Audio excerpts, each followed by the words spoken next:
ETV ప్రేక్షకులకి నమస్కారం. Triple detergent soap శుభమస్తు కార్యక్రమానికి స్వాగతం. ఈనాడు శుభమస్తు కార్యక్రమంలోని గ్రహఫల మంచంలో గ్రహాల యొక్క స్థితిగతులు, వాటి యొక్క శుభాశుభ ఫలితాల గురించి పరిశీలిద్దాం. అలాగే రోజు 12 రాశుల వారికి ఏ సంఖ్యలు కలిసి వస్తాయి, రంగుల యొక్క ప్రాధాన్యత. ఈ రోజు గురువారం శ్రీ షిరిడి సాయిబాబాకి చాలా ప్రీతికరమైనటువంటి రోజు. మరి 12 రాశుల వారు శ్రీ షిరిడి సాయిబాబాని ఎటువంటి పూలతో పూజించాలి, ఎటువంటి నైవేద్యాలు స్వామికి నివేదించాలి అనేటువంటి అంశాలతో పాటు 12 రాశుల వారు ముఖ్యంగా చేపట్టవలసినటువంటి కార్యక్రమాలు ఏమిటో కూడా పరిశీలిద్దాం. ముందుగా నేటి పంచాంగ వివరాలు. శ్రీ జైనామ సంవత్సరం ఆషాఢ మాసం, ఉత్తరాయణం, గ్రీష్మ ఋతువు. ఈరోజు ఆషాఢ శుద్ధ షష్ఠి, దీన్నే కుమార షష్ఠిగా వ్యవహరిస్తాం. ఈరోజు చేసేటువంటి సుబ్రహ్మణ్య స్వామి యొక్క అభిషేకం రుణ సంబంధిత బాధల్ని తొలగిస్తుంది. ఈరోజు వారం లక్ష్మీవారం లేదా గురువారం. ఈ గురువారం నాడు చేపట్టేటువంటి ఆధ్యాత్మిక కార్యక్రమాలు శుభ ఫలితాలని కలిగిస్తాయి, ప్రశాంతతను పెంచుతాయి. ఇక ఈరోజు నక్షత్రం పుబ్బా నక్షత్రం. ఈ పుబ్బా నక్షత్రంలో ఈరోజు పుట్టేటువంటి వారికి ఏ పాదంలో పుట్టినప్పటికీ కూడా సామాన్య దోషం, సామాన్య శాంతి తప్పనిసరి. అలాగే ఈ పుబ్బా నక్షత్రంలో పుట్టేటువంటి వారికి శుక్ర మహాదశతోటి ప్రారంభమవుతుంది. ప్రస్తుతం శుక్రుడి యొక్క స్థితి స్వక్షేత్ర స్థితి కాబట్టి ఇది అనుకూల లగ్నాల్లో ఆధిపత్యత శుభుడైనప్పుడు చక్కటి యోగాన్ని కలిగించటంలో సమర్థత కలిగి ఉంది. ఇక ఈరోజు గ్రహాల యొక్క స్థితిగతులను కనుక పరిశీలించినట్టయితే బృహస్పతి యొక్క ఉచ్చస్థితి, శని యొక్క ఉచ్చస్థితి కూడా ఈరోజు పుట్టేటువంటి వారికి వారి దశ అంతర్దశల్లో ఉన్నతమైనటువంటి స్థితిని కలిగించడంలో చాలా సమర్థత కలిగి ఉన్నాయి. ఇక ఈరోజు 12 రాశుల వారికి ఏర్పడేటువంటి శుభాశుభ ఫలితాన్ని పరిశీలిద్దాం. ముందుగా మేషరాశి. ఈరోజు మేషరాశి వారిని పరిశీలించినట్టయితే ధైర్య సాహసాలతో కూడినటువంటి కార్యక్రమ నిర్వహణ కొనసాగించగలుగుతారు. ఆర్థికపరమైనటువంటి ఇబ్బందుల్ని నెట్టుకు రాగలుగుతారు. వ్యవహారికంగా విజయాలు సిద్ధిస్తాయి. కార్యక్రమ నిర్వహణలో నైపుణ్యాన్ని కొనసాగించగలుగుతారు. వృత్తి, వ్యాపార, ఉద్యోగ సంబంధిత కార్యకలాపాలు సజావుగా పూర్తి చేయగలుగుతారు. వ్యాపార ప్రతిబంధకాలని ఎదుర్కొనేటువంటి శక్తి సామర్థ్యాలు లభిస్తాయి. భాగస్వాములతో మైత్రి కొనసాగుతుంది. వ్యాపార ప్రతిబంధకాలని ఎదుర్కోగలుగుతారు. విద్యాపరమైనటువంటి బలం కూడా చేకూరుతుంది. ఈ రోజు మీ అదృష్ట సంఖ్య 5. ఆకుపచ్చ వర్ణం రక్షణకి తోడ్పడుతుంది. ఈ రోజు మేషరాశి వారు గురువారం సందర్భంగా శ్రీ షిరిడి సాయి బాబాని మల్లెపూలతో పూజించి గోధుమ రొట్టెలు నైవేద్యంగా నివేదించడం ద్వారా అర్ధాశ్రమ బృహస్పతి ద్వారా ఏర్పడేటువంటి ప్రతికూల పరిస్థితుల్ని దూరం చేసుకోగలుగుతారు. ఆధ్యాత్మిక కార్యాలు, కార్యక్రమాలు ఈరోజు మీకు బలాన్ని చేకూరుస్తాయి. ఈ రోజు వృషభ రాశి వారిని పరిశీలించినట్టయితే ఆదాయం కంటే వ్యయం ఎక్కువగా ఉంటుంది. చేపట్టేటువంటి కార్యక్రమాలపై శ్రద్ధ తగ్గుతుంది. వృత్తి, వ్యాపార, ఉద్యోగ సంబంధిత కార్యక్రమాల్లో ఆచితూచి నిర్ణయాలు తీసుకోవాలి. వ్యాపార ప్రతిబంధకాలు ప్రబలమవుతాయి. చేపట్టేటువంటి కార్యక్రమాల్లో ఏకాగ్రత లోపిస్తుంది. విద్యాపరమైనటువంటి విషయాలు సామాన్యం. ప్రయాణాల విషయంలో చిరు జాగ్రత్తలు పాటించాలి. వ్యాపార సంబంధిత కార్యక్రమాల్లో ఆర్థిక సంబంధ బాంధవ్యాల విషయంలో జాగ్రత్తలు పాటించాలి. ఈ రోజు మీ అదృష్ట సంఖ్య 9. ఎరుపు వర్ణం ధైర్యాన్ని కలిగిస్తుంది. ఈ రోజు గురువారం సందర్భంగా వృషభ రాశి వారు శ్రీ షిరిడి సాయి బాబాని విభూతితో అభిషేకించి పులిహోర్ని నైవేద్యంగా నివేదించడం ద్వారా అవమానకర సంఘటనలు దూరమవుతాయి. ఆర్థిక ప్రయత్నాలు ఈ రోజు మీకు ఊరట కలిగిస్తాయి. ఈ రోజు మిథున రాశి వారిని పరిశీలించినట్టయితే ఆరోగ్యంలో మంచి మార్పులు చోటు చేసుకుంటే ఆర్థిక పరమైనటువంటి వ్యవహారాల్లో అనుకూలత ఏర్పడుతుంది. సఖ్యతతో కూడినటువంటి కార్యక్రమ నిర్వహణ స్నేహితుల ద్వారా పెంపొందింప చేసుకునేటువంటి అవకాశాలు దగ్గరవుతాయి. విదేశీ సంబంధిత లావాదేవీలు బాగా కలిసి వస్తాయి. వృత్తి, వ్యాపార, ఉద్యోగ సంబంధిత కార్యక్రమాల్లో ఉన్నతికి చేపట్టేటువంటి కార్యక్రమాలు కూడా కలిసి వస్తాయి. నూతన వాహన ప్రాప్తి లేకపోలేదు. ఆరోగ్యం పదిలం. ఈ రోజు మీ అదృష్ట సంఖ్య 3. పసుపు వర్ణం త్వరితగతిని శుభాల్ని కలిగిస్తుంది. ఈ రోజు మిథున రాశి వారు గురువారం సందర్భంగా శ్రీ షిరిడి సాయిబాబాని చేమంతులతో పూజించి పాయసాన్ని నైవేద్యంగా నివేదించడం ద్వారా ఆర్థికపరమైనటువంటి అంశాలు బాగా కలిసి వస్తాయి. దూర ప్రయాణాలు ఈ రోజు మీకు లబ్ధిని చేకూరుస్తాయి.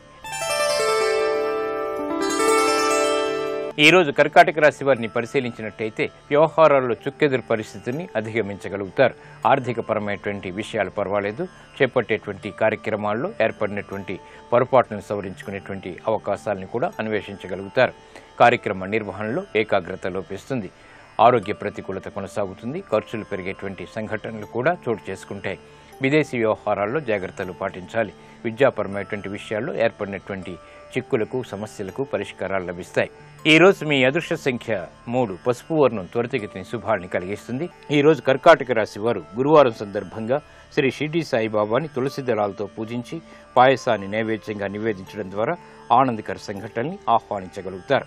విదేశీ ప్రయాణాలు, లావాదేవీలు, సంభాషణలు ఈరోజు మీకు ఊరట కలిగిస్తాయి. ఈరోజు సింహరాశి వారిని పరిశీలించినట్టయితే రాజకీయ లబ్ధికే చేపట్టేటువంటి కార్యక్రమాలు బాగా కలిసి వస్తాయి. ఉద్యోగ ఉన్నతికే చేపట్టేటువంటి కార్యక్రమాల్లో ఆర్థిక లావాదేవీలు కలిసి వస్తాయి. వృత్తి వ్యాపారాల్లో కూడా అనుకూలతకి చేసేటువంటి ప్రయత్నాల్లో ప్రోత్సాహం లభిస్తుంది. కుటుంబ వ్యవహారాల్లో అనుకూలత ఏర్పడుతుంది. పెద్ద పెద్ద కార్యక్రమాలను ఒకేసారి చేపట్టి పూర్తి చేసేటువంటి శక్తి సామర్థ్యాలు కలిగి ఉంటారు. ఆర్థిక వ్యవహారాల్లో ఏర్పడినటువంటి విభేదాలు వీడిపోతాయి. విదేశీ వ్యవహారాలు బాగానే కలిసి వస్తాయి. నూతన కార్యక్రమాలను గృహరీత్యా చేపట్టగలుగుతారు. ఈ రోజు మీ అదృష్ట సంఖ్య 9. ఎరుపు వర్ణం ధైర్యాన్ని కలిగిస్తుంది. ఈ రోజు సింహరాశి వారు గురువారం సందర్భంగా శ్రీ షిరిడి సాయిబాబాని తెల్లటి పుష్పాలతో పూజించి అరటి పండ్లు నైవేద్యంగా నివేదించడం ద్వారా ఆర్థిక విజయాలు సాధించగలుగుతారు. స్థిరాస్తి కొనుగోలు వంటివి ఈ రోజు మీకు లాభిస్తాయి. ఈ రోజు కన్యారాశి వారిని పరిశీలించినట్టయితే అదృశ్య సంఘటనలు గృహంలో చోటు చేసుకుంటే శారీరక శ్రమ అధికంగా ఉన్నప్పటికీ కార్యక్రమ నిర్వహణలో ఆశించినటువంటి ఫలితాలు దక్కుతాయి. నూతన ఉత్సాహం పెరుగుతుంది. ఆత్మవిశ్వాసాన్ని పెంపొందింప చేసుకునేటువంటి కార్యక్రమ నిర్వహణ కొనసాగించగలుగుతారు. విద్యాపరమైనటువంటి విదేశీ ప్రయత్నాలు కలిసి వస్తాయి. ఉద్యోగ ప్రయత్నాల్లో కూడా అనుకూలత ఏర్పడుతుంది. సాహసోపేతమైనటువంటి నిర్ణయాలకు ఉపక్రమించగలుగుతారు. వ్యయం ఎక్కువగా ఉన్నప్పటికీ సంతృప్తికర సంఘటనలు కొనసాగుతాయి. ఆరోగ్య విషయంలో చిరు ప్రతికూలత కొనసాగుతుంది. ఈ రోజు మీ అదృష్ట సంఖ్య 3. పసుపు వర్ణం త్వరితగతిని శుభాల్ని కలిగిస్తుంది. ఈ రోజు గురువారం సందర్భంగా కన్యారాశి వారు శ్రీ షిరిడి సాయిబాబాని పారిజాతాలతో పూజించి క్షీరాన్నాన్ని నైవేద్యంగా నివేదించడం ద్వారా ఆనందకర సంఘటనలు ఏర్పడతాయి. ఉద్యోగ ప్రయత్నాలు ఈ రోజు మీకు లాభిస్తాయి. ఈ రోజు తులారాశి వారిని పరిశీలించినట్టయితే ఉద్యోగ సంబంధిత ప్రయత్నాలు కలిసి వస్తాయి. చిరాకు సంఘటనల నుంచి బయటికి రావడానికి చేసేటువంటి ప్రయత్నాల్లో విజయవంతులు కాగలుగుతారు. వృత్తి వ్యాపార ఉద్యోగ సంబంధిత కార్యక్రమాల్లో ప్రతికూల పరిస్థితులు ఉన్నప్పటికీ అనువైనటువంటి మార్గాల ద్వారా సమస్యలకు పరిష్కారాలు పొందగలుగుతారు. విద్యా బలం చేకూరుతుంది. కార్యక్రమ నిర్వహణలో ఏర్పడినటువంటి ప్రతికూల పరిస్థితులకు సమస్యలకు పరిష్కారాలు లభిస్తాయి. ఆర్థికపరమైనటువంటి వ్యవహారాల్లో జాగ్రత్తలు పాటించాలి. ఈ రోజు మీ అదృష్ట సంఖ్య 1. ఎరుపు వర్ణం ధైర్యాన్ని కలిగిస్తుంది. ఈ రోజు గురువారం సందర్భంగా తులారాశి వారు శ్రీ షిరిడి సాయిబాబాని తులసి దళాలతో పూజించి పులగాన్ని నైవేద్యంగా నివేదించడం ద్వారా ఉద్యోగ సంబంధిత చిక్కులు దూరమవుతాయి. గృహ సంబంధిత కార్యక్రమాలు ఈ రోజు మీకు లాభిస్తాయి. ఈ రోజు వృశ్చిక రాశి వారిని పరిశీలించినట్టయితే స్థిరాస్తి విషయాల్లో ఆశించినటువంటి ఫలితాలు దక్కుతాయి. సోదర ప్రేమ లభిస్తుంది. చేపట్టేటువంటి కార్యక్రమాల్లో సాహసోపేతమైనటువంటి నిర్ణయాల ద్వారా విజయాలను దక్కించుకునేటువంటి ప్రయత్నాలు ముమ్మరం చేయగలుగుతారు. వ్యాపార ప్రతిబంధకాలను ఎదుర్కోగలుగుతారు. విద్యాపరమైనటువంటి విషయాలు బాగా అనుకూలిస్తాయి. విదేశీ సంబంధిత వ్యవహారాల్లో ఆశించినటువంటి ఫలితాలు దక్కుతాయి. అదృశ్య సంఘటనలు గృహరీత్యా చోటు చేసుకుంటాయి. వివాహాది శుభ ప్రయత్నాలు కూడా కలిసి వస్తాయి. నూతన గృహప్రాప్తి వంటివి కూడా ఏర్పడేటువంటి సంఘటనలు ఆనందాన్ని కలిగిస్తాయి. ఈ రోజు మీ అదృష్ట సంఖ్య 6. తెలుపు వర్ణం ప్రశాంతతను పెంచుతుంది. ఈ రోజు వృశ్చిక రాశి వారు గురువారం సందర్భంగా శ్రీ షిరిడి సాయిబాబాని మల్లెపూలతో పూజించి పెరుగన్నాన్ని నైవేద్యంగా నివేదించడం ద్వారా అదృశ్య సంఘటనల్ని ఆహ్వానించగలుగుతారు. ఆధ్యాత్మిక కార్యక్రమాలు ఈ రోజు మీకు సంతృప్తిని కలిగిస్తాయి. ఈ రోజు ధనుసు రాశి వారిని పరిశీలించినట్టయితే ఆకస్మిక విజయాలు వ్యాపారీత్యా చేకూరినప్పటికీ అసంతృప్తి సంఘటనలు కూడా కొనసాగుతాయి. ఆర్థికపరమైనటువంటి అనిశ్చితి కొన్ని కార్యక్రమాల్లో కొనసాగుతుంది. వ్యాపార ప్రతిబంధకాలు ప్రబలమయ్యేటువంటి సంఘటనలు లేకపోలేదు. భాగస్వాములతో ఏర్పడినటువంటి ఒప్పందాల విషయంలో జాగ్రత్తలు పాటించాలి. విదేశీ వ్యవహారాల్లో కూడా చిరు సమస్యలు కొనసాగుతాయి. వ్యవసాయ సంబంధిత కార్యక్రమాన్ని సజావుగా పూర్తి చేయగలుగుతారు. కుటుంబ సభ్యుల మధ్య సఖ్యత కొనసాగుతుంది. ఈ రోజు మీ అదృష్ట సంఖ్య 9. ఎరుపు వర్ణం ధైర్యాన్ని కలిగిస్తుంది.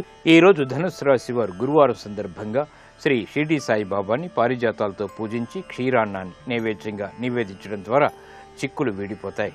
నూతన కార్యక్రమాలు ఈ రోజు మీకు సంతృప్తిని కలిగిస్తాయి. ఈ రోజు మకర రాశి వారిని పరిశీలించినట్టయితే ప్రయాణాల విషయంలో జాగ్రత్తలు పాటించాలి. మాతృ సంబంధిత వ్యవహారాల్లో ఆందోళన కొనసాగుతుంది. వృత్తి వ్యాపార ఉద్యోగ సంబంధిత కార్యక్రమాల్లో చేపట్టేటువంటి వ్యవహారాలు కలిసి వస్తాయి.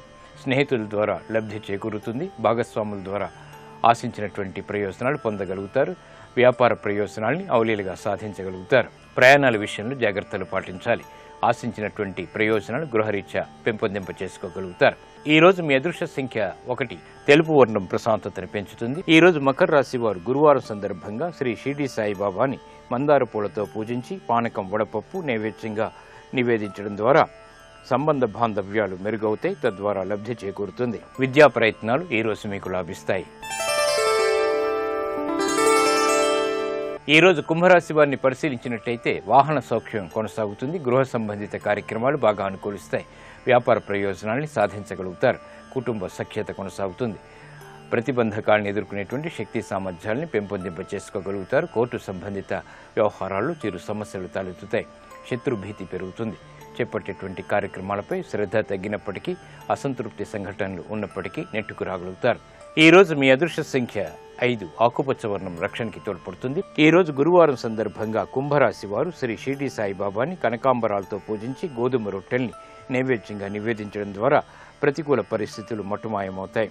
విదేశీ సంబంధిత లావాదేవీలు, సంభాషణలు ఈ రోజు మీకు లాభిస్తాయి. ఈ రోజు మీనరాశి వారిని పరిశీలించినట్టయితే విద్యా సంబంధిత వ్యవహారాలు చిరు సమస్యలు తలెత్తుతాయి. ఆశించినటువంటి ప్రయోజనాలు వ్యాపారరీత్యా పెంపొందింప చేసుకోగలుగుతారు. ఉద్యోగ సంబంధిత ప్రయత్నాలు కూడా కలిసి వస్తాయి. నూతన కార్యక్రమానికి శ్రీకారం చుట్టగలుగుతారు. గతంలో కన్నా ఆత్మవిశ్వాసం పెంపొందింప చేసుకునేటువంటి కార్యక్రమ నిర్వహణ కొనసాగించగలుగుతారు. గృహంలో ఆనందకర సంఘటనలు కొనసాగుతాయి. విచక్షణతో కూడినటువంటి కార్యక్రమ నిర్వహణ, తద్వారా విజయాలు సిద్ధిస్తాయి. నూతన కార్యక్రమాల్ని అవలీలగా ప్రారంభించగలుగుతారు. ఈ రోజు మీ అదృష్ట సంఖ్య 3. పసుపు వర్ణం త్వరితగతిని శుభాన్ని కలిగిస్తుంది. ఈ రోజు మీనరాశి వారు గురువారం సందర్భంగా శ్రీ షిరిడి సాయిబాబాని తులసి దళాలతో పూజించి పులగాన్ని నైవేద్యంగా నివేదించడం ద్వారా ఆశించినటువంటి ఫలితాలు దగ్గరవుతాయి. అదృష్టాన్ని పొందగలుగుతారు. వాహన కొనుగోళ్లు వంటివి ఈ రోజు మీకు లాభిస్తాయి. ఇప్పుడు ఆరోగ్యం, ఆయుర్వేదం అనే అంశంలో ఆయుర్వేద వైద్య విశేషాలు తెలుసుకుంటారు. నమస్కారం. ఈనాటి శుభమస్తు కార్యక్రమంలో ఆరోగ్యం ఆయుర్వేదం శీర్షికన వార్ధక్యం తొందరగా రాకుండా ఉండడానికి ఆయుర్వేదంలో ఉన్నటువంటి మార్గాల గురించి తెలుసుకుందాం.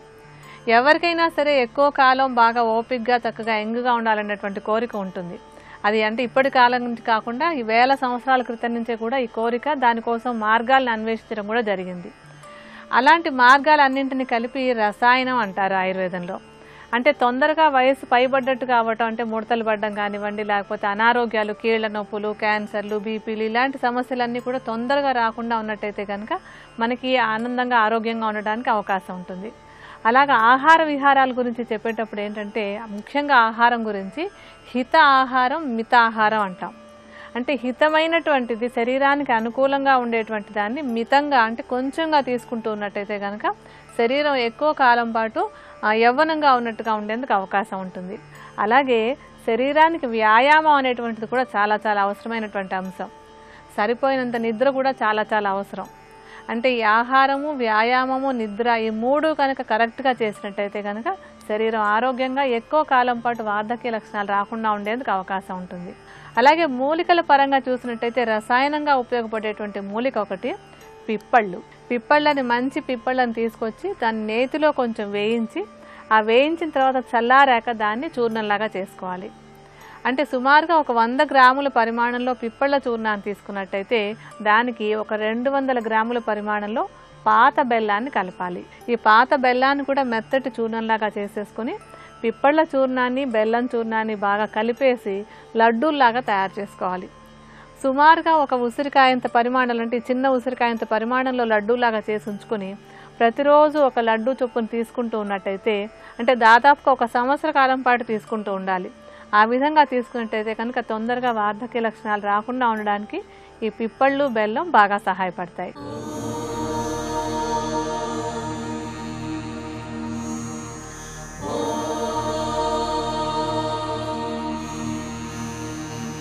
గురుర్బ్రహ్మా గురుర్విష్ణుః గురుర్దేవో మహేశ్వరః గురుః సాక్షాత్ పరం బ్రహ్మ తస్మై శ్రీ గురవే నమః. హరి ఓం. చతుర్విధా భజంతే మాం జనాః సుకృతినోర్జున. అందుకుని వాళ్ళు సుకృతులు అన్నాడు ఆయన. మంచి పుణ్యాత్ములు అన్నాడు. వాడొకడు ఉన్నాడు రా, వాడి అనుజ్ఞ లేకుండా ఏది జరగదని ఇప్పుడు త్రికరణ శుద్ధిగా నమ్మి ఉన్నాడు. నమ్మి ఉన్నవాడు వాడి వంక చూసి నమస్కరించాడు. నమస్కరించిన తరువాత కూడా కర్మకంత ఫలితం ఎందుకు ఇస్తాడు? ఇవ్వడప్పుడు. ఇవ్వకుండా ఏం చేస్తాడంటే, ఒకటి పాము కరవవలసిన వాణ్ణి చీమ చేత కరిపించి విడిచిపెడతాడు. అందుకు నమశివాభ్యాం అశుభాపహాభ్యాం, అశుభాన్ని తీసి శుభాన్ని ఇచ్చేస్తాడు. ఆపదామపహర్తారం దాతారం సర్వసంపదాం.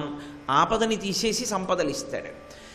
మనకి కాలమునందు పూర్వజన్మలో చేసినటువంటి పాపకర్మ అనుభవంలోకి రావలసినటువంటి రోజు వచ్చిందని, ఆ రోజున పెద్ద దుఃఖాన్ని పొందబోతున్నామని, కానీ భగవంతుడు ఉన్నాడన్న నమ్మకాన్ని పొంది ఉన్న కారణం చేత భగవంతుడు దాన్ని బాగా తగ్గించేశాడని నీకు తెలుస్తుందా? చెప్పి చేస్తాడా? ఇవన్నీ చెప్పి చెయ్యడు. అందుకే ఈశ్వరుణ్ణి నమ్ముకుని ఉన్నవాడికి ప్రమాదము సంభవించడం ఉండదు. ఒకవేళ సంభవించినా అది అక్కడ వరకు అలా జరిగినట్టు ఉండి కర్మక్షయమవుతుంది తప్ప వాడిని నాశనం చేయడం సాధ్యం కాదు. అందుకే పోతన గారు భాగవతంలో రక్షణము లేక సాధుడు రక్షితుడగు సమత చేసి రాయుడులందున్ రక్షణలు వేయి కలిగిన శిక్షితుడగు కలుడు పాప చిత్తుండగుటన్నంటారు. ఆ భగవద్భక్తి కలిగినటువంటి వాణ్ణి ఈశ్వరుడు సర్వకాలముల యందు కాపాడుకుంటూ ఉంటాడు. కాబట్టి ఆయన వచ్చి చెప్పడు. చెప్పకపోయినా గతంలో చేసినటువంటి దురితాన్ని పోగొట్టి ఆ దుఃఖాన్ని తగ్గించేస్తాడు. ఒకవేళ ఒక్కొక్కచో ఏం చేస్తాడంటే, ఎన్నాళ్ళు ఇలా కోరికలతో బతుకుతావు? ఆయనని ప్రార్థించడం మొదలు పెడితే మనంతట మనంగా కోర్కెలు లేని స్థితికి చేరక్కర్లేదు. ఆయనే ఒకనాడు ఆ స్థితికి చేర్చేస్తాడు. చేర్చేసి ఇక ఏ కోరిక నాకు వద్దు ఈశ్వర, నీ పాదములు తప్ప అనేటటువంటి స్థితిని కట్టబెట్టేస్తాడు. అందుకు ప్రార్థన అవసరం. ప్రతిరోజు ప్రార్థన ఎందుకు చెయ్యాలి అంటే, ఇలా ఉంటే తప్ప నువ్వు అలా పండవు.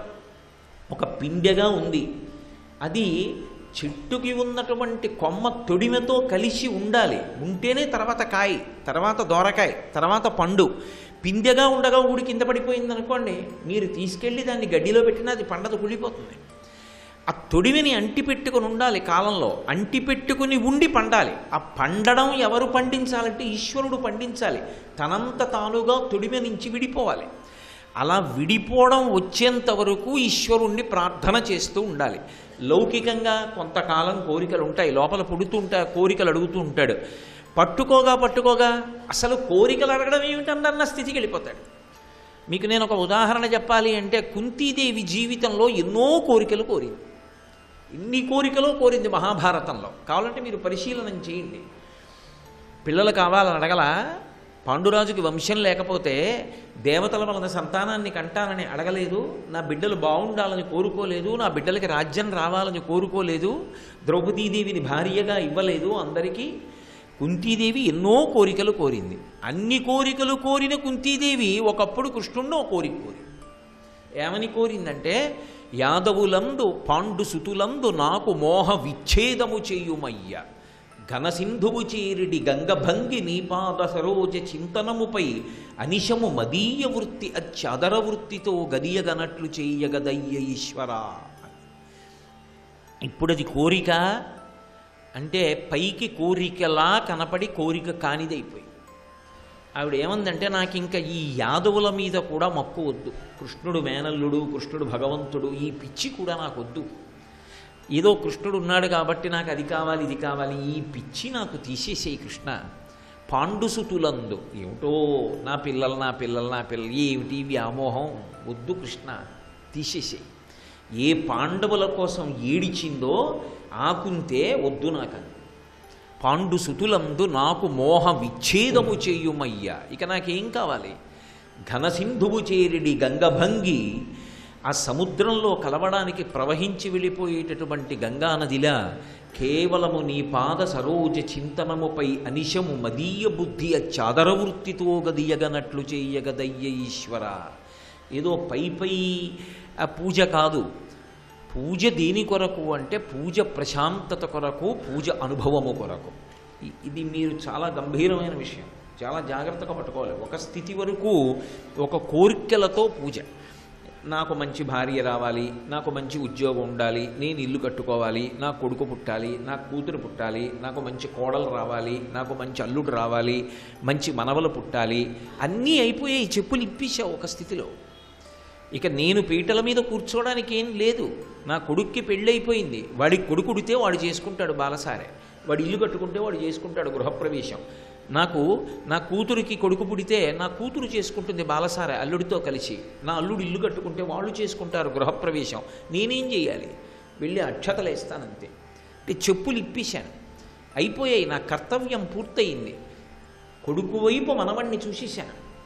ఇంకా ఇంకా ఎన్నాళ్ళు కోరుతావు? దేని కొరకు? ఇప్పుడు నువ్వు ఎలా నీ బిడ్డల గురించి అడిగావో వాడు అలా అడుగుతాడు. నువ్వు ఇక ధరించడం కోసం ఇక దేని మీద మమకారం లేకుండా ఈశ్వర పూజ, ఈశ్వరుణ్ణి అనుభవించుట కొరకే. అదొక పెద్ద సంతోషం అంతే. అందుకు పూజ, ఎందుకు గ్రంథపఠనం?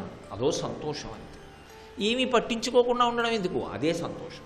పట్టట్లేదు మనసుకి. నూనె రాసుకున్నవాడు పనసపండు ఒలిస్తే తొనల జిగురు అంటుకోనట్టు ఉంటాడు మధ్యలో, కానీ మనసుకు అంటుకోదు. వాడు రాలేదని బెంగలేదు, వాడు వచ్చాడని పొంగులేదు. ఓ సంతోషం. కర్తవ్యతానిష్టతో చూస్తూ ఉంటాడు. మమకారం అంతా ఈశ్వరుడి మీద. ఘనసింధువు చేరిడి గంగభంగి నీపాద సరోజ చింతనముపై అనిశము మదీయ వృత్తి అత్యాదర వృత్తితో గదియగనట్లు చేయగదయ్య ఈశ్వర. కుంతీదేవి చిట్ట చివరికి ఈ కోరిక అడిగింది. అంటే ప్రార్థన అన్నదాన్ని సరి అయిన ప్రార్థన పట్టుకోవాలి తప్ప ఆ ప్రార్థన మీరు ఆఖరికి పండేటట్టుగా కూడా చేస్తుంది. అలా పండేటట్టుగా ఇవ్వగలిగిన ప్రార్థన ఎవరివ్వగలరు? దానికి సమర్థత పొందినవాడైతే ఇవ్వగలరు. అది శంకర భగవత్పాదులకు సాధ్యం, ఎందుకంటే అపరశంకరులు కనుక. అందుకని అవినయమపనయ విష్ణో దమయ మనః. ఇప్పుడు శంకరాచార్యుల వారు అడుగుతున్నారు ప్రార్థన, ఈశ్వర నాకు ఇది ఇయ్యి. అడిగినప్పుడు ఆయన జ్ఞాన మార్గావలంబకులు అని నేను మీతో మొదటి నుంచి మనవి చేస్తున్నాను. ఏ గుణములు ఉంటే వాడు ఈశ్వరుడికి ప్రీతిపాత్రుడైపోతాడో ఆ గుణములు అడుగుతాడు. వాడు ఈశ్వరుడికి ప్రీతిపాత్రుడు అనుకోండి, ఇక మళ్ళీ ఈశ్వరుడిని నాకు ఒక కారు కావాలి, నాకు మంచి అన్నం కావాలి, ఇవన్నీ అడగక్కల. వాడికి ఎప్పుడు ఏది కావాలో అది వాడే ఇచ్చుకుంటాడు. అది వాడవసరం. నేను ప్రతిరోజు ఆఫీస్కి వెళ్ళే మోటార్ సైకిల్ నిండా దుమ్ముందనుకోండి, మోటార్ సైకిల్ని వెళ్ళి నింద చేస్తారా మీరు? అయ్య మోటార్ సైకిలా, కోటేశ్వరారు అంటే మాకెంతో గౌరవం, ఆయన ఎక్కి పెడతారు కదా, నువ్వు శుభ్రంగా ఉండద్దా అంటారా? కోటేశ్వరారు మీ మోటార్ సైకిల్ని సరిగ్గా ఉంచుకోవద్దా, ఇన్ని ప్రవచనాలు చేస్తారు, శుభ్రంగా తుడుచుకోవద్దు మీరు, అదేంటి అలా కూర్చోవడం ఏమిటి అని అడగరు? నా వస్తువు పాడైతే నన్ను అడుగుతారు, ఈశ్వరుణ్ణి నమ్ముకున్న పాడైతే ఈశ్వరుణ్ణి అడుగుతారు. అందుకే ఆయనకి ప్రీతిపాత్రుడైన వాడి గురించినటువంటి యోగక్షేమాలు ఆయనే చూస్తాడు. వాడు నా కొరకు రక్షింపవలయువాడు అంటాడు వామనమూర్తి ఘట్టంలో. నేను నా భక్తుడిని ఎందుకు రక్షిస్తున్నాను అంటే వాడిని రక్షించకపోతే అసలు నేనున్నానని ఈ లోకంలో ఎవరూ నమ్మరు. అందుకని ఇక లౌకికమైన కోరికలు అడగక్కర్లేదు. ఈశ్వరుడికి ప్రీతిపాత్రుడు ఎలా అవ్వాలో నేర్చుకుంటే చాలు, అదే సమస్తాన్ని అనుగ్రహిస్తుంది. ప్రతి గదిలోనూ పంపులో నీళ్లు రావట్లేదు అంటే ప్రతి గొట్టంలో నీళ్లు పోయి ఓవర్ హెడ్ వాటర్ ట్యాంకుని సరిగ్గా చూసుకుంటే చాలు, అన్నిటిలోకి నీళ్లు వస్తాయి. దాని వాల్వ్ కట్టేస్తే ఎందులోకి వస్తాయి? ఈశ్వర కృపనొక్క దాన్ని పొందడం అలవాటు చేసుకుంటే అన్ని రక్షణలు ఆయనే ఇస్తాడు పండడం వరకు. అందుకే ఆ కోణంలో అడుగుతారు శంకరాచార్యుల వారు. జ్ఞాన మార్గావలంబకులుగా జగద్గురువుగా ఇటువంటి ప్రార్థన ఇవ్వగలిగినటువంటి శక్తి శంకర భగవత్పాదులకు తప్ప అన్యులకు ఎలా సాధ్యం అవుతుంది? అందుకే అంత మహత్తరమైన ప్రార్థన అందించారు మనకి. దమయ మనః అంటే ఈశ్వర నాకు అనుగ్రహించు. ఏది? మనస్సుకి దమాన్ని కటాక్షించు. మనకి దమము శమము అని వేదాంతంలో రెండు మాటలు తరచుగా వినపడుతుంటాయి. శమదమాదులు అంటుంటారు. ఈశ్వర నాకు శమాన్ని దమాన్ని ఇయ్యి అంటారు. దమము అన్నమాట శమము అన్నమాట రెండూ కూడా శాంతిని పొంది ఈశ్వరుడి వైపుకి ప్రయాణం చెయ్యడానికి కావలసినటువంటి అధ్యవసాయంతో కూడుకున్న బుద్ధిని స్థిరపరుచుకోవడానికి చేసేటటువంటి ప్రయత్నంలో అంతర్భాగాలు. దమము ఉంటే దాంతి వస్తుంది, శమము ఉంటే శాంతి వస్తుంది. ఇది మీరు కొంచెం జాగ్రత్తగా పట్టుకోవాలి. అంటే శంకరులు దమయ మనః అంటున్నారంటే నాకు దాంతిని కటాక్షించు అని అడుగుతున్నారు. దమయ మనః, మనస్సుని ఎంత నిగ్రహించగలిగితే అంత గొప్ప అదృష్టాన్ని మనుష్య జీవితంలో వ్యక్తి అనుభవంలోకి తెచ్చుకుంటాడు. అసలు నేను మీతో ఒక పరమ సత్యాన్ని చెప్పవలసి వస్తే, మనుష్య జన్మ అన్నదానికి ప్రధానమైనటువంటి ప్రయోజనం ఏదైనా ఉంటే అది ఏది అంటే మొదటి ప్రయోజనం చివరి ప్రయోజనం కూడా ఒకటే. మనసుని లొంగదీసుకొనుట, మనసుని నియంత్రించుట, ఇదే పరమ ప్రయోజనము. అందుకే వాంగ్మయం అంతా, ప్రవచనాలంతా, ఉపన్యాసాలంతా దేనికోసం అంటే ఈ ఒక్క కారణం కోసమే చేస్తారు. దమయ మనః, మనసు అపారమైనటువంటి వేగంతో ఉంటుంది. దాని వేగాన్ని ఎవరు నియంత్రించలేరు. ఈశ్వరుడు ఎప్పుడైనా ఏం చెప్తాడంటే, నాకు తులసిదళం పట్రా, నాకు మారేడుదళం పట్రా, నాకు ఇన్ని పువ్వులు పట్రా, నాకు పూజ చెయ్యి అని అనడు. ఆయన ఏమంటాడంటే భక్తితో నాకు ఇయ్యి అంటాడు. అందుకే భగవద్గీతలో కూడా భక్తి యోగంలో ఏమంటాడంటే ఆయన మయ్యేవ మన ఆధత్స మయి బుద్ధిం నివేశయ, నా యందు నీ మనసు పెట్టు, నా యందు నీ బుద్ధి పెట్టు, చాలు, ఇంకేం అక్కర్లేదు. కానీ మీరొక్కటి ఆలోచించండి, మనసుని ఈశ్వరుడి దగ్గర పెట్టడం అంత తేలిక? నా మనసుని తీసుకెళ్ళి ఈశ్వరుడి దగ్గర పెట్టేశాను అనుకోండి, అయిపోయిందంతే. కానీ అది అలా పెట్టడం ఎలా సాధ్యం? దానికి ఎన్నో అభిమతాలు ఉంటాయి, ఎన్నో కోరికలు ఉంటాయి, అది ఎప్పుడూ తిరుగుతూ ఉంటుంది. అపారమైనటువంటి వేగం దాన్ని. మీరు ఎంత పవిత్ర ప్రదేశంలోకి వెళ్ళి కూర్చోండి, దేవాలయంలో కూర్చోండి, ఈశ్వరుడి ముందు కూర్చోండి, సహస్రదీపాలంకార సేవలో కూర్చోండి, అది శరీరాన్ని అక్కడ కూర్చోపెట్టి తాను వెళ్ళిపోతుంది విచ్చలవిడిగా. సర్వం శ్రీ ఉమామహేశ్వర పరబ్రహ్మార్పణమస్తు. స్వస్తి.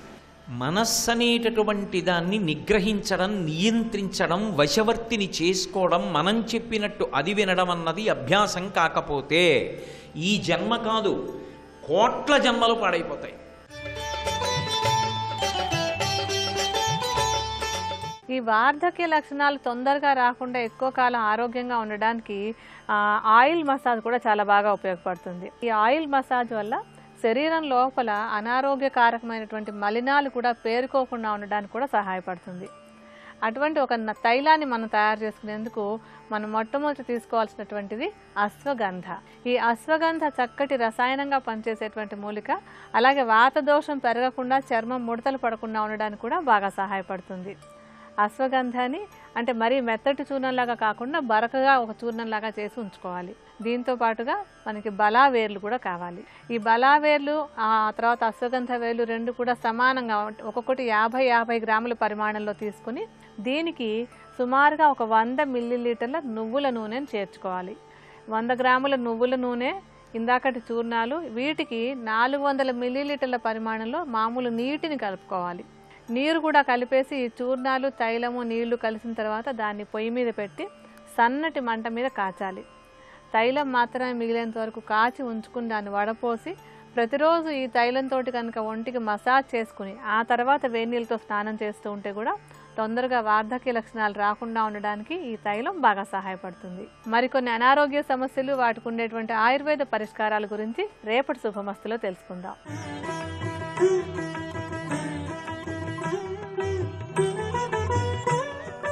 త్రిబులెక్స్ డిటర్జెంట్ సోప్ శుభమస్తు కార్యక్రమంలో శుభయోగం శీర్షికకి స్వాగతం. ఈ శీర్షికన కళలు, వాటి ప్రభావాలు అనే అంశం గురించి పరిశీలిద్దాం. మానవుడికి సుషుప్తి అవస్థలో వచ్చేటటువంటి కళల ద్వారా ధనపరంగా చక్కటి ప్రయోజనాన్ని పొందవచ్చని, ఉద్యోగ వ్యాపారాలలో అభివృద్ధిని సాధించడానికి కొన్ని ప్రత్యేకమైన కళలు ఉపయోగపడతాయని స్వప్న సిద్ధాంతం తెలియజేస్తోంది. కళలో ప్రత్యేకంగా ఏ స్త్రీకైనా సరే తలలో పువ్వులు పెట్టుకున్నట్లుగా కనిపించినట్లయితే అద్భుతమైన రీతులలో ధనలాభం కలుగుతుందని స్వప్న సిద్ధాంతం తెలియజేస్తోంది. అదేవిధంగా కలలో మీకు ఎవరైనా బంగారపు వస్తువులు బహుమతిగా ఇచ్చినట్లు కనపడినట్లయితే దూరపు బంధువుల వల్ల ఆస్తి సంబంధమైనటువంటి వ్యవహారాలలో అనుకోకుండా మీకు ఆస్తి సమకూరుతుందని స్వప్న సిద్ధాంతం తెలియజేస్తోంది. అదేవిధంగా కలలో మీరు బంగారు నాణేలను ఎవరికైనా ఇచ్చినట్లుగా చూసినట్లయితే స్నేహితులు ఎక్కువగా లభిస్తారని, స్నేహితుల ద్వారా చక్కటి ప్రయోజనాన్ని పొందవచ్చని కళల సిద్ధాంతం తెలియజేస్తోంది. అలాగే కళలో మీరు ఏదైనా దుకాణంలో వస్తువులను చూసినట్లు కానీ లేదా వస్తువులను కొన్నట్లుగా కానీ కనిపించినట్లయితే ధనలాభం, వస్త్రలాభం కలుగుతాయని స్వప్న సిద్ధాంతం తెలియజేస్తోంది. రకరకాల ఫలాలను కలలో చూస్తే రకరకాలైన ప్రయోజనాలను పొందవచ్చని కళల సిద్ధాంతం తెలియజేస్తుంది. మీరు కళలో అరటి పండును చూసినట్లయితే అరటి పండును చూడటం ద్వారా ప్రేమ వ్యవహారాలలో జయం కలుగుతుందని కళల సిద్ధాంతం తెలియజేస్తుంది. అదే మీరు కళలో అరటి పండు తింటున్నట్లుగా చూసినట్లయితే ఊహించని రీతులలో ధనలాభం కలుగుతుందని స్వప్న సిద్ధాంతం తెలియజేస్తుంది. అదేవిధంగా మీరు కళలో అరటి గెలను చూసినట్లయితే మీకు నూతన స్నేహ పరిచయాలు ఏర్పడతాయని, ఆ స్నేహ పరిచయాల ద్వారా చక్కటి ప్రయోజనాన్ని పొందవచ్చని కళల సిద్ధాంతం తెలియజేస్తుంది. కళలో మీరు యాపిల్ పండును చూసినట్లయితే బంధుమిత్రులతో కలిసి విందు వినోద కార్యక్రమాలలో పాల్గొనటానికి ఆస్కారం ఎక్కువగా ఉంది. అదే మీకు కళలో యాపిల్ పండ్లను భుజించినట్లుగా కనిపించినట్లయితే ప్రేమ వ్యవహారాల్లో విజయాన్ని పొంది ప్రేమ పెళ్లికి దారి తీస్తుందని స్వప్న సిద్ధాంతం తెలియజేస్తుంది. అలాగే మీకు కళలో కమలా పండు కనిపించినట్లయితే ఎటువంటి ఫలితాలు కలుగుతాయి? కమలా పండును కళలో చూసినట్లయితే ధనపరంగా కొద్దిగా ఇబ్బందులు కలగటానికి అవకాశం ఉంది. అయితే కళలో మీరు ఒక చెట్టు నిండా కమలా పండ్లు ఉన్నట్లుగా చూసినట్లయితే మాత్రం అద్భుతమైన ధనలాభం కలుగుతుందని స్వప్న సిద్ధాంతం తెలియజేస్తుంది. కమలా పండు రసాన్ని మీరు కళలో తాగినట్లుగా చూసినట్లయితే వృత్తి ఉద్యోగ వ్యాపారాలలో అత్యద్భుతమైనటువంటి రీతులలో మార్పులు జరుగుతాయని, ఆ మార్పుల ద్వారా చక్కటి ధన ఆగమనానికి నాంది వాక్యం పలకవచ్చని స్వప్న సిద్ధాంతం తెలియజేస్తుంది. అదేవిధంగా మీకు కళలో గంప నిండా కమలా పండ్లు ఉన్నట్లుగా కనిపించినట్లయితే స్థిరాస్తులు సమకూరుతాయని, భూములు కొనుగోలు చేస్తారని స్వప్న సిద్ధాంతం తెలియజేస్తుంది. అదేవిధంగా మీకు కళలో గుమ్మడి పండు కనిపిస్తే ఎటువంటి ప్రయోజనాలు కలుగుతాయి అనే విషయాన్ని పరిశీలించినట్లయితే కళలో మీకు గుమ్మడి పండును మోసుకెళ్తున్నట్లుగా కనిపించినట్లయితే కోర్టు సంబంధమైన వ్యవహారాలలో విజయం మీదే అని స్వప్న సిద్ధాంతం తెలియజేస్తుంది. అదే మీరు కళలో ఒక గుమ్మడి పండును నేలకేసి కొడుతున్నట్లుగా కనుక చూసినట్లయితే మీకున్నటువంటి దృష్టి దోషాలన్నీ కూడా తొలగించబడతాయని, దృష్టి దోషాలను తొలగింపజేసుకోవటం ద్వారా జీవితంలో అత్యుత్తమ స్థితికి చేరటానికి కళలో గుమ్మడి పండును నేలకేసి కొడుతున్నట్లుగా కనిపించిన దృశ్యం సంకేతమని స్వప్న సిద్ధాంతం తెలియజేస్తోంది. అదేవిధంగా కళలో గుమ్మడి పండును మీరు తింటున్నట్లుగా కనిపించినట్లయితే ఆకస్మిక ధనలాభం కలుగుతుందని స్వప్న సిద్ధాంతం తెలియజేస్తోంది. అదే రేగి పండు కళలో కనిపించినట్లయితే ధనవంతులతో స్నేహం ఏర్పడుతుంది. పుచ్చకాయ కళలో కనిపించినట్లయితే ప్రయత్నం ద్వారా మీరు చేసే పనుల్లో అత్యుత్తమ రీతిలో విజయాన్ని సాధించవచ్చని స్వప్న సిద్ధాంతం తెలియజేస్తోంది. ఇంకా స్వప్నాలకు సంబంధించిన మరిన్ని ఆసక్తికరమైన విశేషాంశాలను గురించి వచ్చే గురువారం శుభమస్తు కార్యక్రమంలో శుభయోగం శీర్షికన తెలుసుకుందాం. రేపటి శుభమస్తు కార్యక్రమంలో శుభయోగం శీర్షికన పుట్టుమచ్చలు వాటి ఫలితాలు అనే అంశం గురించి పరిశీలిద్దాం.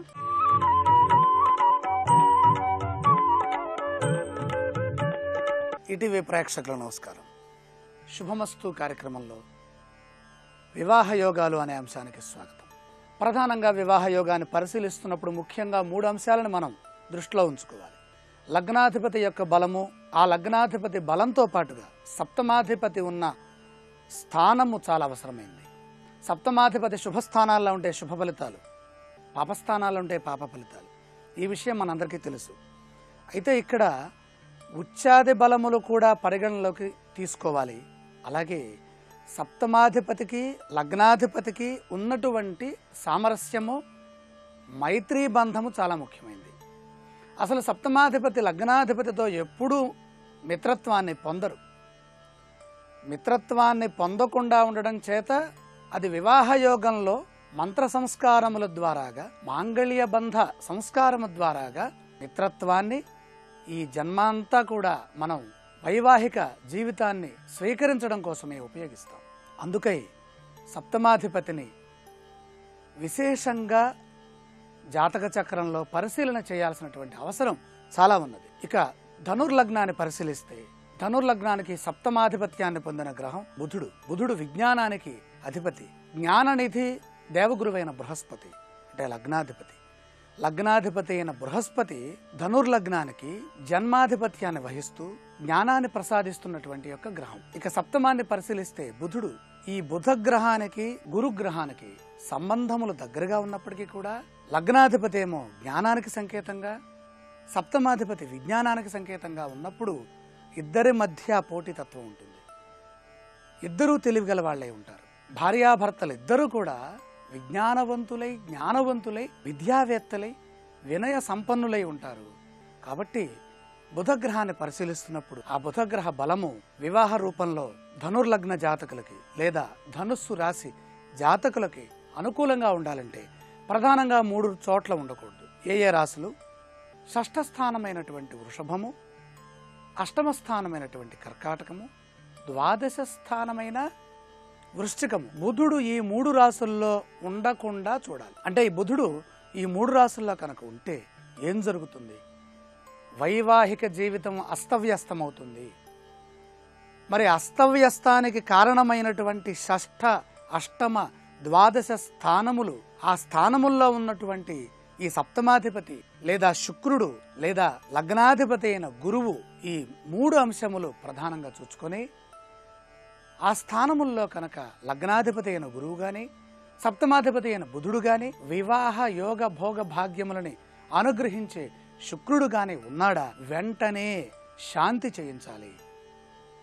సంపూర్ణమైనటువంటి బుధుడైతే 17,000 సార్లు మంత్రజపం చేసి ఆ మంత్ర ధ్యాన శ్లోకాన్ని స్వయంగా ఆ వివాహం చేసుకునే వ్యక్తి చేత చేయించి, వారి చేతుల మీదుగా హోమం చేయించి, బుధుడికి ఇష్టమైనటువంటి పెసలు దానం చేసి, ఈ విధంగా శుక్రుడు కనుకుంటే శుక్ర జప శాంతి, గురువు కనుకుంటే గురు శాంతి చేసుకున్నట్లయితే, అలా వివాహానికి ముందొకసారి, వివాహం తర్వాత ఒకసారి, ఎప్పుడు భార్యాభర్తల మధ్యలో గొడవలు ఏర్పడుతున్నాయో అప్పుడు వెంటనే చేయవలసినటువంటి ప్రక్రియ సప్తమాధిపతి యొక్క ఆరాధన. అసలు వీటన్నిటికీ మూలం మరొకటి ఉంది, అదే దశ. అసలు ఏ దశలో గొడవలు పడుతున్నాము, ఏ దశలో సుఖాన్ని అనుభవిస్తున్నాము అనేది ఆలోచిస్తే, దశ అంటే ఇక్కడ మన పరిభాషలో కాలము, కాలబలము అని అర్థం. వివాహం అయిన తర్వాత వెంటనే ఏర్పడుతున్నటువంటి దశాధిపతి, అంతర్దశాధిపతి యొక్క ఫలాలు. దశాబలం పరిపుష్టంగా ఉన్నది అంటే ఎన్ని రకాలుగా ఇబ్బందులున్నా చివరికి సమసిపోతాయి. ఈ దశాధిపతి యొక్క బలము 3 విధాలుగా ఉంటుంది. మనస్సు రూపంలో, వాక్కు రూపంలో, క్రియారూపం. మనస్సు రూపంలో మంచి ఫలితాలు రావాలంటే చంద్రుడిని ధ్యానించాలి. మనస్సు చాలా సున్నితంగా ఉండటానికి ధనుర్లగ్నానికి అష్టమాధిపత్యాన్ని చంద్రుడు పొందాడు కాబట్టి చంద్రుడి యొక్క ధ్యానం చాలా అవసరం. పరిపూర్ణమైనటువంటి దైవబలం వస్తుంది. చంద్రుడి యొక్క ధ్యానంతో పాటుగా వాక్ కారకుడైనటువంటి శని ధ్యానం కూడా చేయాలి. ఈ 2 గ్రహాలని కూడా పూజ చేస్తే ధనుర్లగ్న జాతకులకి సప్తమాధిపత్యం బలం పెరిగి వివాహ జీవితం సుసంపన్నమవుతుంది. రేపటి శుభమస్తు కార్యక్రమంలో మకర లగ్న జాతకులకి వివాహ బలాన్ని ఇచ్చేటటువంటి గ్రహాలు ఏ విధంగా ఉండాలి, ఎక్కడ ఉండాలి మొదలైన అంశాలను పరిశీలించేద్దాం. ఇప్పుడు ఆరోగ్యం యోగా అనే శీర్షికన అనారోగ్య సమస్యల నివారణకై ఉపకరించే కొన్ని యోగాసనాలని పరిశీలన చేద్దాం. ఎలర్జీల నివారణకు ఉపకరించే మయూర ప్రాణాయామ సాధన ఆచరణ విధానం. ఎలర్జీలు పలు రకాలుగా ఉంటాయి. ఆహారం వల్ల, నీటి వల్ల, గాలి వల్ల, వాతావరణ పరిస్థితుల్లో మార్పుల వల్ల ఎలర్జీలు ఏర్పడే అవకాశం ఉంది. ఎలర్జీలు అంటే శరీర తత్వానికి సరిపడని వివిధ రకాల కారక పరిస్థితులు సంక్రమించడం. ఎలర్జీల వల్ల శరీరమంతా లేదా శరీరంలోని ఏదైనా భాగం అనారోగ్యానికి లోను కావచ్చు. ఈ ఎలర్జీల నివారణకు మయూర ప్రాణాయామం బాగా ఉపకరిస్తుంది. ముందుగా పద్మాసనంలో కానీ సుఖాసనంలో కానీ కూర్చుని ముక్కు రంధ్రాలకు సమీపంలోని ఉచ్ఛ్వాస నిశ్వాసాల్ని వెంటనే కొనసాగించాలి. ప్రధానంగా ఈ ప్రాణాయామం వల్ల గాలి ద్వారా సంక్రమించే ఎలర్జీలకు మంచి పరిష్కార మార్గం లభించే అవకాశం ఉంది.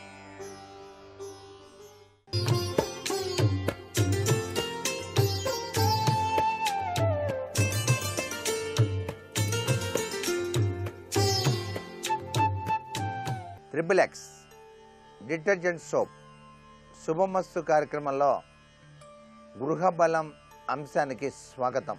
వాస్తు శాస్త్రంలో చక్కటి గృహ నిర్మాణం చేసుకున్నటువంటి వారు తాము కొన్నటువంటి వస్తువుల విషయంలోనూ అమర్చేటువంటి వస్తువుల విషయంలోనూ వాస్తు సూత్ర ప్రాతిపదికల్ని తప్పనిసరిగా పాటించాలి. ఇంటిలో అందమైనటువంటి సోఫా సెట్లు లేక వివిధ రకాలైనటువంటి సామాగ్రిని అమర్చుకునేటప్పుడు ఏ తీరున అమర్చుకుంటే మంచిది, బరువుల విషయంలో ఎటువైపు బరువులు ఉండకూడదు అనేటువంటి గొప్ప సూత్ర ప్రాతిపదికను వాస్తుశాస్త్రరీత్యా ప్రతి ఒక్కరూ కూడాను పాటించక తప్పదు. ఇంటిలో నిర్మాణం అంతా పూర్తి అవుతున్నటువంటి సమయంలో కప్బోర్డ్స్ చాలా చక్కగా అమర్చుకోవాలని చెప్పేసి భావిస్తూ ఉంటారు. ఆ కప్బోర్డ్స్ అమర్చేటువంటి విధి విధానంలో కూడాను వాస్తు సూత్రాలు పాటించక తప్పదు. బరువుల విషయంలో జాగ్రత్తలు కనుక పాటించకపోతే ఆ ఇంటి యజమాని లేక యజమానురాలు ఆర్థిక పరమైనటువంటి ఇబ్బందులకు, అనారోగ్యాలకు గురి అయ్యేటువంటి అవకాశం ఎక్కువగా ఉంటుంది సుమా. బరువుల విషయంలో వాస్తుశాస్త్రరీత్యా జాగ్రత్తలు తీసుకోవడం చాలా మంచిది. హాలులో దక్షిణం లేక పడమరలు కప్బోర్డ్స్ నిర్మించుకోవచ్చు. అలా నిర్మించిన కప్బోర్డ్స్లో మీరు అందమైనటువంటి సామాగ్రిని ఏర్పాటు చేసుకోవచ్చు. ఈ రెండు దిక్కుల్లో వీలు అయినప్పుడు చాలా చక్కగా నిర్మాణం చేసుకోవాలి. అలా కుదరినప్పుడు ఉత్తర వాయువ్య మూలలో కప్బోర్డ్స్ నిర్మాణం చేసుకోవచ్చు. ఆ ఉత్తర వాయువ్య మూలలో నిర్మాణం చేసేటప్పుడు తేలికపాటి నిర్మాణం చేపట్టాలి. కిచెన్ రూములో పడమరలో లేక దక్షిణంలో కప్బోర్డ్స్ నిర్మాణం చేపట్టవచ్చు. తూర్పు భాగంలో, ఉత్తర భాగంలో పైన అటకలు సన్ సైడ్స్ నిర్మాణం చేయకూడదు. చిల్డ్రన్ బెడ్రూమ్లో పడమర భాగంలో లేక దక్షిణ భాగంలో కప్బోర్డ్స్ నిర్మాణం చేసుకోవచ్చు. తూర్పు ఉత్తర భాగంలో పైన అటకలు నిర్మాణం చేయకూడదు. చిల్డ్రన్ బెడ్రూమ్ తూర్పు ఈశాన్యం లేక ఉత్తర ఈశాన్యంలో దేవుని గురించి చిన్న కప్బోర్డ్స్తో పూజా మందిరం నిర్మాణం చేసుకోవచ్చు. మాస్టర్ బెడ్రూమ్లో పడమర భాగంలో లేక దక్షిణ భాగంలో కప్బోర్డ్స్ నిర్మాణం చేపట్టడం చాలా మంచిది. తూర్పు ఉత్తర భాగంలో పైన అటకలు సన్ సైడ్స్ నిర్మాణం మాత్రం చేయకూడదు అని చెప్పేసి గుర్తుపెట్టుకోండి. ఇంటి లోపల మాస్టర్ బెడ్రూమ్లో బీరువాలు పెట్టేటప్పుడు ఉత్తర ముఖం చూసేటట్టుగా బీరువాను పెట్టుకోవాలి. అంటే ఉత్తర గోడ కానిచ్చి దక్షిణం చూస్తున్నట్టుగా పెట్టడం చాలా మంచిది. చిల్డ్రన్ బెడ్రూమ్లో బీరువా, డబుల్ కాట్, మంచం ఇవన్నీ కూడాను పడమట దక్షిణ మూలలో బరువులు ఉండే విధంగా చూసుకోవాలి. హాలులో తూర్పు ఉత్తర ఈశాన్యంలో ఎట్టి పరిస్థితుల్లోనూ కూడాను హాల్లో బరువులు పెట్టకండి. దక్షిణ పడమర మూలలో కూడా కొద్ది తేలికపాటి బరువుల్ని పెట్టుకోవాలి. తూర్పు ఈశాన్యంలో ఉన్న హాలు ఆ ఇంటి మొత్తానికి కూడా ఈశాన్యం మూల కింద భావించి సాధ్యమైనంత వరకు హాలులో sofa set, chairs, fridge, TV, computers, షోకేసులు ఇలా తేలికపాటి వస్తువుల్ని పెట్టుకోవాలి. కిచెన్ రూమ్లో తూర్పు ఉత్తర ఈశాన్యం మూలన సింక్ ఉండాలి. ఉత్తర భాగంలో ఎటువంటి బరువును కూడా పెట్టకుండా చూసుకోవాలి. దక్షిణ పడమర భాగంలో ఎంత బరువైనా సరే పెట్టుకోవచ్చు అని చెప్పేసి వాస్తుశాస్త్రం మనకు తెలియజేస్తోంది. ఇంటి బయట ఆవరణలో ఖాళీగా ఉన్నటువంటి స్థలంలో తూర్పు భాగంలో తేలికపాటి వస్తువుల్ని మాత్రం పెట్టుకోవచ్చు. లేక పూల మొక్కలను పెంచుకుంటే మంచిది. ఉత్తర ఈశాన్యంలో ఎటువంటి బరువును పెట్టకుండా చూసుకోవాలి. దక్షిణ పడమర నైరుతి భాగంలో ఎంత బరువు గనక ఉంటే అంత మంచిది. పడమట వాయువ్యంలోనూ దక్షిణ ఆగ్నేయంలోనూ కొంచెం తేలికపాటి బరువుల్ని పెట్టుకోవచ్చు. ఈ విధంగా ఇంటి లోపల బయట స్థలంలో బరువుల విషయంలో కూడా జాగరూకతలు వహించడం వాస్తుశాస్త్రరీత్యా చాలా అవసరం. ఆ గృహంలో నివసించే వారికి విశిష్టవంతమైనటువంటి అభివృద్ధి కలిగి తీరుతుంది. నేటి వాస్తు సందేహాన్ని గనక పరిశీలన చేసినట్లయితే ఉద్యోగ ప్రయత్నాలు సఫలీకృతమై చక్కటి ఉద్యోగాన్ని సంపాదించడానికి వాస్తుశాస్త్రరీత్యా పాటించవలసిన నియమం ఏమిటి? సహజసిద్ధంగా చదువుకున్న ప్రతివారు కూడాను ఉద్యోగంలో చక్కటి యోగవంతమైన ప్రభావాన్ని పొందాలని, తాను తప్పనిసరిగా ఉద్యోగస్తుడై జీవితాన్ని సుసంపన్నం చేసుకోవాలని భావిస్తూ ఉంటారు. ఉద్యోగ ప్రయత్నాలు సఫలీకృతం కావడానికి శుక్రవారం నాడు తప్పనిసరిగా చిలకడ దుంపల్ని బాగా నీటిలో మరిగించి అవి మెత్తబడ్డ తర్వాత ఆ చిలకడ దుంపలతో పాటుగా బెల్లం కొద్దిగా తీసుకొని గోమాతకు గనక తినిపించినట్లయితే ఉద్యోగం రావటానికి ఆస్కారం అత్యధికంగా కనిపిస్తుంది.